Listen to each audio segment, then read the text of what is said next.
हे दोस्तों, अस्सलाम वालेकुम। कैसे हैं आप सब? उम्मीद करती हूँ आप सब खैरियत से होंगे। मैं हूँ आपकी दोस्त, आपकी होस्ट शाजिया, और मैं वेलकम करती हूँ आप सबका अपने channel cook daily with Shazia में।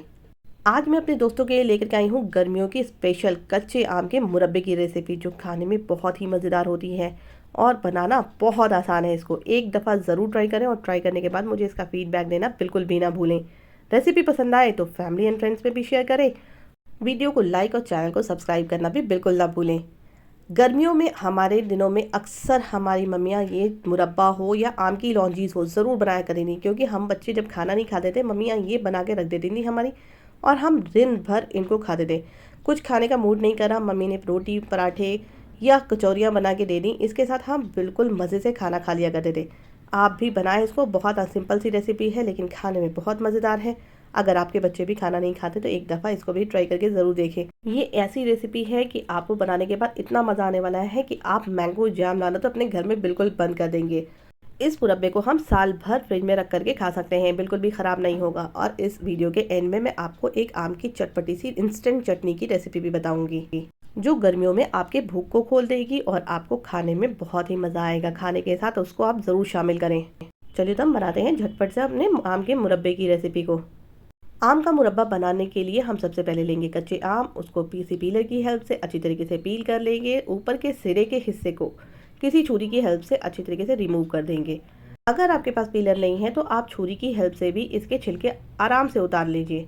यहाँ पर तकरीबन मैंने आधा किलो आम लिए हैं और उनको 2-3 घंटे पहले हम पानी में भिगो देंगे, जिससे इसके आम के अंदर की जितनी भी गर्माई है वो सारी रिमूव हो जाएगी और ये इसकी तासीर खाने में ठंडी हो जाएगी। तो ये काम भी ज़रूर करें। अब जब आम के हमारे सारे छिलके रिमूव हो जाएंगे, हम उनको छिलकों को हटाने के बाद आम को अच्छी तरीके से ग्रेट करेंगे। किसी भी ग्रेटर की हेल्प से हम इनको अच्छी तरीके से ग्रेट कर लेंगे। बस ग्रेट करने के टाइम पे हमें इस चीज़ का ख्याल रखना है कि हमारी उंगलियां भी इसके साथ ना कट जाएं। तो ग्रेटर अगर आपका शार्प है तो आपको ध्यान से काम करना है। और जब हमारा सारा आम अच्छी तरीके से ग्रेट हो जाएगा तब हम इसको साइड करके रखेंगे। तब हम आगे का प्रोसेस बताते हैं कि हमें क्या करना है।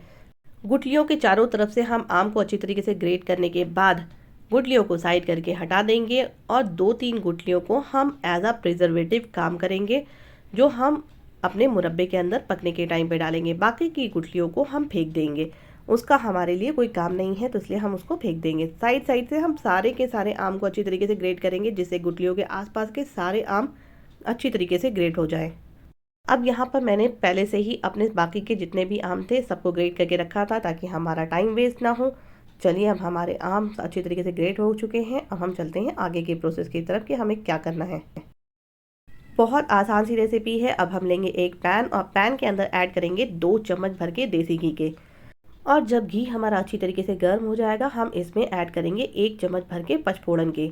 पचफोड़न का टेस्ट अगर आपके बच्चों को पसंद नहीं आता है, छोटे छोटे से दाने अगर मुंह में आते हैं, उनको टेस्ट उनका उसका पसंद नहीं आता है, तो आप उसकी जगह पर बड़ी इलायची और 2 छोटी इलायची और 2 लौंग इसका भी तड़का लगा सकते हैं। मैं हमारे यहाँ पचफोड़न का टेस्ट पसंद आता है, तो इसलिए मैंने 1 चम्मच भर के इसके अंदर पचफोड़न ऐड करा है। उसको हम क्रैकल करने देंगे और क्रैकल करने के बाद हम इसके अंदर ऐड करेंगे चीनी। चीनी यहाँ पर आप अपने अकॉर्डिंग कम या ज़्यादा कर सकते हैं, लेकिन अगर आप मुरब्बे के अंदर थोड़ा तेज़ चीनी डालेंगे तो थोड़ा खटास कम होनी चाहिए इसके अंदर, और चीनी की मकदार थोड़ी ज़्यादा होनी चाहिए। आधा किलो आम के अंदर तकरीबन मैंने आधा किलो ही चीनी यूज़ करा है, जिससे आम की खटास पूरी तरीके से बैलेंस में रहे। अगर आपके आम ज़्यादा खट्टे हैं तो आप चीनी की मकदार बढ़ा दीजिएगा। फिर इसमें हम हाथों हाथ ऐड करेंगे पानी। 1.5 ग्लास हम इसके अंदर पानी ऐड करेंगे और चीनी को अच्छी तरीके से मेल्ट होकर चाशनी का रूप लेने देंगे। और जैसे ही चाशनी में हमारे एक उबाल आएगा, चीनी हमारी अच्छी तरीके से मेल्ट हो जाएगी। हमने जो ग्रेट करके आम रखे हैं, सारा आम उसके अंदर हम शिफ्ट कर देंगे और अच्छी तरीके से हम इनको मिक्स कर लेंगे। बड़ी ही सिंपल सी रेसिपी है और बहुत ही आसान इसको बनाना है। एक बार आप बनाएंगे ना, हर साल इसको ज़रूर बनाएंगे, ये मेरी गारंटी है। तो इस दफ़ा ज़रूर ट्राई करें इस रेसिपी को, बहुत ही मज़ेदार रेसिपी है। और जब ये मुरब्बा खाने के टाइम पे हम लोग खाते हैं ना, तो मज़ा ही आ जाता है। सच में कटोरियों में ले लेके खाने का दिल करता है, इतना टेस्टी होता है ये। अब इसमें हम डालेंगे थोड़ा टेस्ट के लिए आधा चम्मच हल्दी पाउडर, हाफ चम्मच ही हम ऐड करेंगे लाल मिर्च पाउडर। साथ में हम इसके ऐड करेंगे आधा चम्मच काश्मीरी लाल मिर्च पाउडर, जिसको सिर्फ टेस्ट के लिए नहीं डाला जाता है, कलर के लिए डाला जाता है, क्योंकि ये तीखी नहीं होती है, इसलिए हम इसको ज़रूर ऐड करेंगे। इससे कलर बड़ा ही प्यारा आता है और अगर आपको और भी ज़्यादा प्यारा कलर करना है तो हम आगे बताते हैं इसके लिए और क्या करना है हमें।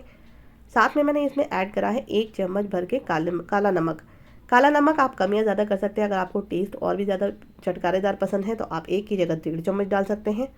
अब इन सब चीज़ों को हम अच्छी तरीके से मिक्स कर लेंगे। मिक्स करने के बाद हम इसको धीमी धीमी आंच के ऊपर पकने के लिए छोड़ देंगे। आम को ऐड करने के टाइम पे हमने जो 2 गुठलियाँ रखी थी प्रिजर्वेटिव के लिए, वो भी हम इसमें ही हाथों हाथ डाल देंगे, जिससे आपके मुरब्बे को आप साल भर रख के खाइएगा ना, आपका मुरब्बा बिल्कुल भी ख़राब नहीं होगा। ये प्रिजर्वेटिव का काम करता है, तो इसको ज़रूर ऐड करें। बाकी की गुठलियों को फेंक दें।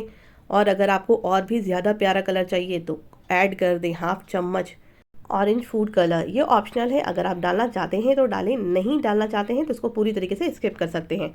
अब इनको अच्छी तरीके से मिक्स करने के बाद हम कवर कर देंगे इनको और धीमी धीमी आंच के ऊपर इसको पकने के लिए छोड़ देंगे। बस हमें ख्याल रखना है कि आम के मुरब्बे को हमें उतना ही पकाना है जितना आपको टाइट रखना है। ये आपके ऊपर डिपेंड करता है। अगर आप शीरे वाला रखना चाहते हैं तो शीरे वाला रख सकते हैं, और जितना आप सुखाएंगे उतने महीनों तक ये चलेगा, ये याद रखें। धीमी धीमी आंच के ऊपर ये पकता है, बार बार खोल के हमें बस चप्पन चलाना होता है और कोई भी काम नहीं है। ये पकते पकते अपने आप ही सूखने लगता है। कितनी क्वांटिटी में आपको इसको लूज़ रखना है और टाइट रखना है ये आपके ऊपर डिपेंड करता है। अगर आपके घर में बच्चे हैं तो मैं कहूँगी कि थोड़ा लूज़ रहने दें, जल्दी ख़त्म हो जाती हैं, बच्चे खाएंगे शौक़ से। और अगर आपको साल भर के लिए स्टोर करना है तो आप इसको थोड़ा टाइट करके इसको थोड़ा सुखाएं, तो ये पूरे साल आपको काम देगा एज अ जैम। मैंने आपको कहा ना, ये देखने में जितना लगती हैं चीज़ें कि बनाने में इतनी मेहनत लगेगी, बिल्कुल भी मेहनत नहीं लगती है। एक दफ़ा ज़रूर ट्राई करें, बहुत ही सिंपल सी और आसान सी रेसिपी है। आपने अगर एक दफ़ा बनाया आपके घर में ये डेफिनेटली सबको पसंद आने वाली है। देखिए, आपसे बात करते करते हमारा जैम तकरीबन तैयार होने पर है। मैं इसको बहुत ज़्यादा टाइट नहीं करूँगी क्योंकि हमारे घर में सब शौक़ से खाते हैं। हस्बैंड को मैं लंच में दे देती हूँ थोड़ी सी डिब्बे में करके, और बच्चे भी हमारे खा लेते हैं इसको आराम से। और आप भी रोटी के साथ, पराठे के साथ और पूरियों के साथ इसको फुल एंजॉय करिए। बहुत ही सिंपल सी आसान सी रेसिपी है। मैंने आपको बताया कितनी आसान से हम बना लेंगे इसको, तो ज़रूर बनाएं और बनाने के बाद मुझे अपना फीडबैक देना बिल्कुल भी ना भूलें। तो अगर आपको मेरी ये रेसिपी पसंद आ गई हो तो मेरे वीडियो को लाइक कर दें, चैनल को सब्सक्राइब कर दें, और सब्सक्राइब करने के बाद बेल आइकन का बटन ज़रूर प्रेस करें, जिससे मेरी आने वाली हर नई वीडियोज़ की अपडेट आप तक मिलती रहेगी। टिल देन आपकी दोस्त, आपकी होस्ट आपसे विदा चाहती है। फिर इंशाल्लाह नई नई वीडियोज़ और नई नई रेसिपीज़ के साथ आपसे मुलाकातें होती रहेंगी। तब तक अपना ख्याल रखिए, दुआओं में बहुत बहुत बहुत याद रखिए। अरे, एक बात तो हम भूल ही गए कि हमें एक चटपटी सी इंस्टेंट चटनी बनानी है। चलिए तो उसकी तैयारी कर लेते हैं हम फटाफट से बनने वाली अपनी इंस्टेंट चटनी की। उसके लिए लेंगे हम कच्चे आम, उसको अच्छी तरीके से पील कर लेंगे। पील करने के बाद हम इसको किसी भी शेप में काट लेंगे। यहाँ पर मैंने कच्चे आमों के साथ जो कच्चे आम हल्के से लाल हो जाते हैं उनको भी ऐड कर लिया है। अब उनको जार में ट्रांसफ़र करने के बाद हम ऐड करेंगे 1 से 1.5 चम्मच नमक। नमक के साथ साथ हम ऐड करेंगे इसके अंदर 1 चम्मच ज़ीरा। ज़ीरे के साथ हम ऐड करेंगे इसमें 1 पोटली लहसुन की। ये लहसुन और आम की चटनी ज़बरदस्त होती है। आपने एक दफ़ा बनाया, आपकी भूख खुल जाएगी इसमें।